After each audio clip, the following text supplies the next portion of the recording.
A lot of guys getting injured now. And they're covering it up. Mm-hmm.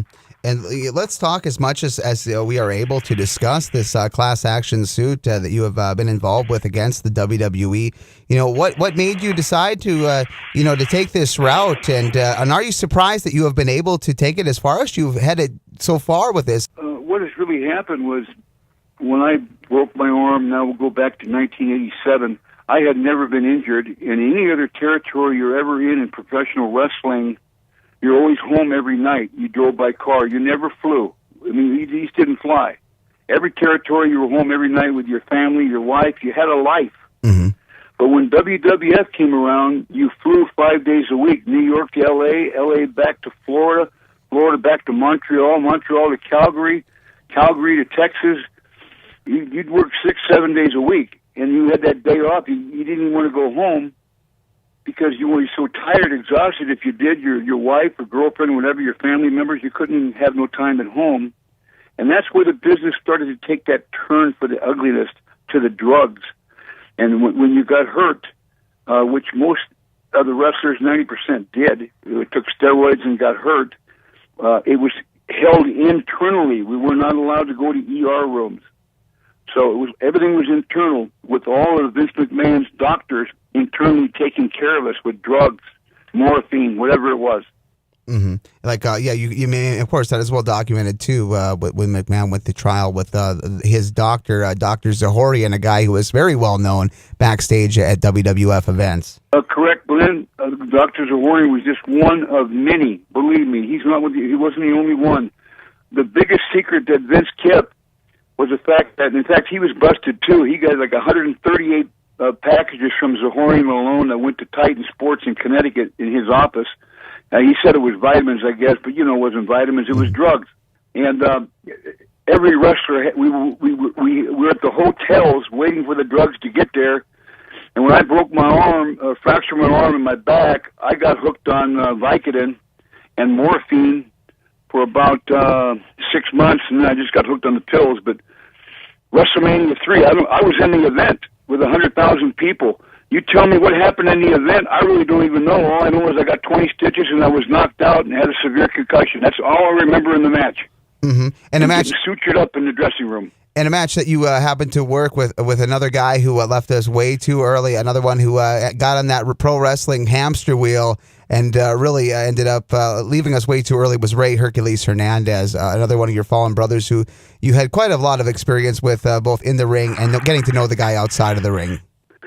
Yes, Glenn, so well. We were such good friends, and most of the guys are. We have a very close-knit family in professional wrestling that I want the fans to really know about. Now, we may act like we hate each other or whatever in the ring, but in the locker room back in the day when I was in it, in the early 80s, mid-80s, 90s, we loved each other and we cared for each other. We took care of each other. But when Vince McMahon took over the WWF reigns from 82 on, he really created his own characters and his own he created his own drug addicts. I never took drugs except for steroids, and I tried it when I was a kid like everybody, but I was just into steroids and stuff, and you weren't big, you didn't have a job, and when I ended up breaking my elbow, I became a full-blown junkie taking 30 to 50 Vicodin a day, and I never missed a match. I missed 2 matches. I got to tell you that, all because of a knee injury.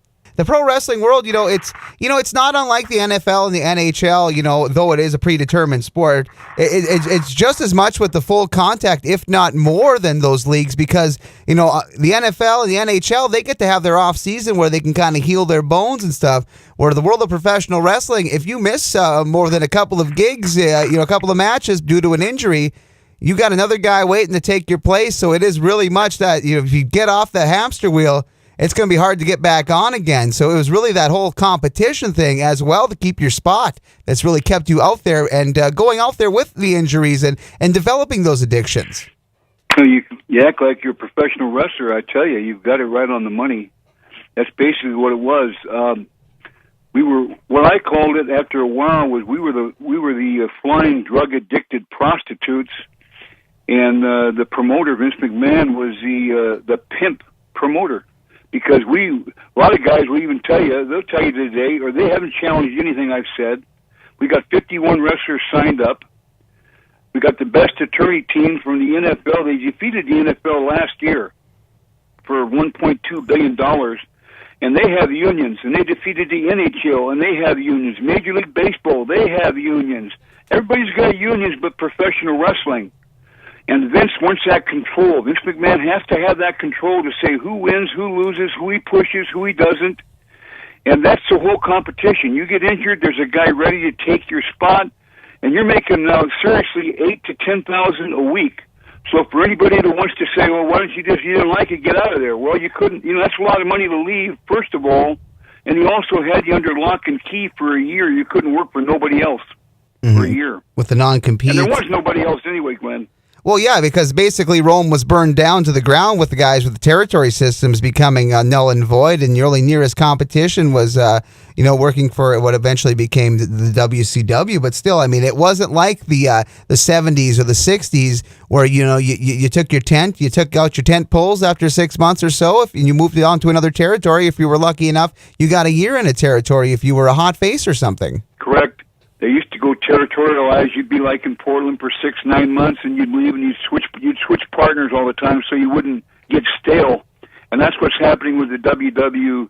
I don't even like to call it WWE. To entertainment, to me, when you go out there and break your neck, or right now there's like 67 guys that have died way before their time. Mm-hmm. And I said to myself, I was so strung out on drugs. And, sure, it's my fault, too, but, they gave me the drugs. I couldn't go to the ER, so I didn't want to lose my position.